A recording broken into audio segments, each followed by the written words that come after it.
मेरे हाथों की उंगलियों में फंगल इन्फेक्शन है, नाखून कमज़ोर हो रहे हैं, बराए मेहरबानी देसी इलाज बता दें। ये जितने लोगों के, जिसको आप लोग फंगस कहते हो, एक आसान सा इलाज है, केला लो और जहाँ जहाँ फंगस है वहाँ केला, बिस्मिल्लाह पढ़ के सूरह फातिहा पढ़ के केला लगाओ।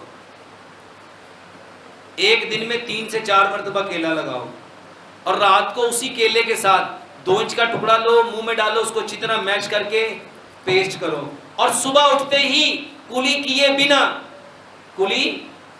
बिना बिस्मिल्लाह पढ़ो, सूरत फातिहा पढ़ो, अपना थूक लो, फंगस की जगह पे लगा दो। 1 हफ्ता करके देखो, इंशाअल्लाह रहमान आपको फंगस का आराम आ जाएगा।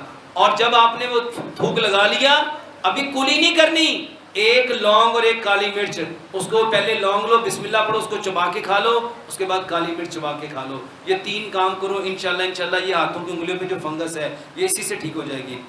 मेरे वालिद दिल के मरीज़ हैं, रेगुलर